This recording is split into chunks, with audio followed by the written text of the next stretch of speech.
All right, Brock Purdy and the 49ers offense against the Minnesota defense this Sunday. This is the preview, and we're taking advantage of the driverless car to be efficient with this work. 49ers to be efficient offensively in this game against the Minnesota Vikings are going to have to beat the blitz. Brian Flores, the Vikings defensive coordinator, blitzes at a higher rate than any other coordinator in the NFL. And last season, the 49ers were actually doing fine against the blitz. It's a boom or bust kind of thing. If you're bringing a lot of defensive backs and guys from the back seven, any completion and broken tackle can turn into a long gain. And Christian McCaffrey turned a screen into a touchdown against one of those aggressive Minnesota blitzes. Anyway, Brock Purdy talked about the unique challenge facing a Brian Flores defense, which includes all those blitzes. Yeah, like you get into, some teams throughout the league where you know what they're running. They're in quarters, 3 deep, man. Like you know what they're running. With Minnesota, it's sort of an illusion fest. They want to make it seem like they're doing this, and then post snap they're dropping 8 into every which way. So they do a lot. It's hard for us to just grasp exactly what they're doing. So I think a lot of it is dropping back and post snap seeing the shell, the safeties, who's coming, who's not, and where I need to go with the ball from there. But it's definitely one of those outliers of a scheme that you have to get ready for. An illusion fest. So it certainly isn't easy playing against this Minnesota Vikings defense because they do try to disguise things. But I do think that where there is great risk, there is great potential reward for the 49ers. As I explained before Purdy spoke, San Francisco should have some room to operate downfield. Now, if they don't have Christian McCaffrey, and we obviously aren't sure about that yet, of course it gets tougher to beat blitzes because running back who is so effective out of the backfield, I think that's the one double-edged sword, perfect weapon against the defense that's as aggressive as Minnesota's. But, let's not kid ourselves. The Vikings were a middle-of-the-pack defense last year.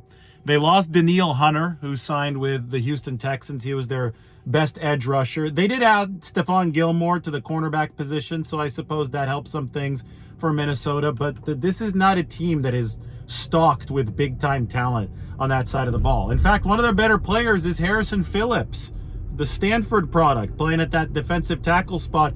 He's going to put a test on Dominic Puni. Maybe a test on Aaron Banks, Spencer Burford, if he does get into this game at the guard positions. Maybe even see Harrison Phillips lined up over Jake Brendel at center, who did struggle with Javon Kinlaw on one of those early pass rushes last week. So neutralize somebody like Harrison Phillips, who just signed a contract extension if you're the 49ers. But most importantly, you have to win the battle cerebrally at the line of scrimmage. And that's what Brock Purdy did so well throughout most of the game in Minnesota last year. Now, what ended up happening is the 49ers were driving late, and Brock Purdy took a helmet-to-helmet hit on the quarterback sneak. And he was on the injury report with a concussion. He was in the protocol later in the week after that game against the Vikings. It's never been definitively linked to that play, but I think that a lot of people assume that Brock Purdy suffered the concussion on the quarterback sneak. And after that point, he was nowhere near as good against the Vikings. He threw his 2 interceptions to Cameron Bynum, the Cal product, who still is a safety for this Minnesota team. So obviously taking care of the football, protecting Brock Purdy is going to be key for the 49ers. But to accomplish all this, within the context of what the Minnesota defense does, the 49ers are going to have to neutralize the home crowd. And for this, I thought that Brock Purdy had a very, very interesting answer in his press conference. Yeah, for sure. I think that's definitely a component of the game. Being in the huddle, screaming the play, breaking, and then you're not being able to hear guys and yell and make audibles. It's all signals, and like I said, we're on silent cadence, which is a whole nother dynamic from being and playing at home. And so it's totally different. But there's some good things that can come from it, just in terms of the preparation and being ready for those moments and executing. Sometimes the best executed games are on the road with crazy environments because you have to be more in tune to the little things. And so there's pros and cons to it, but Minnesota is one of those places where you have to be on top of your stuff or else you can get exposed.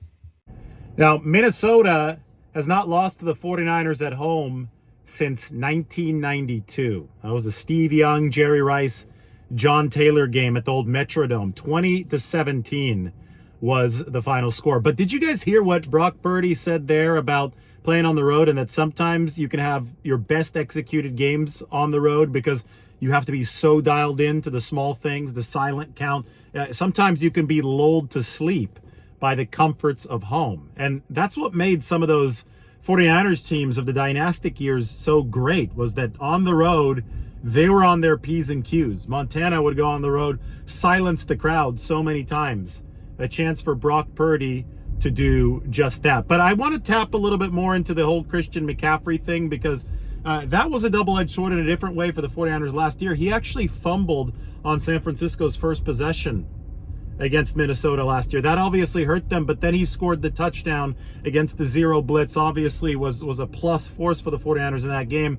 Regardless of whether or not that they have him for this game, I think it's very important to appraise how the 49ers offense is different with and without Christian McCaffrey. And Brock Purdy had a great answer in that regard Thursday. I think, just with Christian, especially there's certain plays, third down, where, we like to get him out and throw to him and stuff like that. And so there's a lot of teams that can either double team him and then open up some other guys within our offense.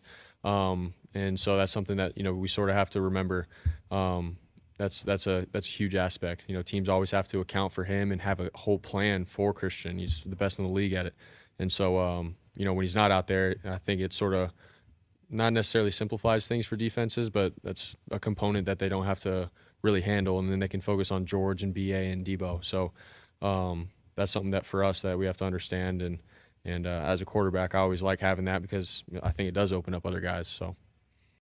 And Purdy also talked about how he feels he can most improve after a really good start against the Jets. The Jets have a better defense than Minnesota. I mean, between Quincy Williams batting the pass away, a linebacker in coverage against Debo Samuel, and Sauce Gardner covering Brandon Ayuk, CJ Mosley, Quinnen Williams, a lot more star power on the Jets defense that Brock Purdy looked really good against. But Brock did feel that there was at least one area of his game that he could really improve in, and it was his pocket presence. Have a listen to Brock Purdy talking about the minute errors that he made in terms of pocket presence against the Jets that he thinks he can fix. Yeah, I think there's just, certain movements in the pocket and stuff that I saw early on in the game where I feel like I could have been better, and sort of threw me off some reads and just that live action and feeling of a real pass rush and having to make smaller movements within the pocket and then deliver the ball on time. I feel like there were some reps in the game early on where I was pretty hard on myself and I need to be better at. So that's something that I'm sort of honing in on and hopefully I can be better at this week. So we shall see how much Brock Purdy is indeed better this week in terms of some of those minute details. But I'll tell you what, the 49ers have to be thrilled with how he's talking about improvement in that regard, because it is up to the details now for Brock Purdy. He's already an elite quarterback. He could take it up to the very next level, from MVP finalist to MVP winner, if he continues focusing on and improving in some of these small details. So the 49ers are heavily favored. I'd say 5.5, 6 points. That's a sizable gap between them and the Vikings. But they do have their work cut out for them on the road against the defense that's going to blitz a hell of a lot. But that does mean opportunity for Brock Purdy and company.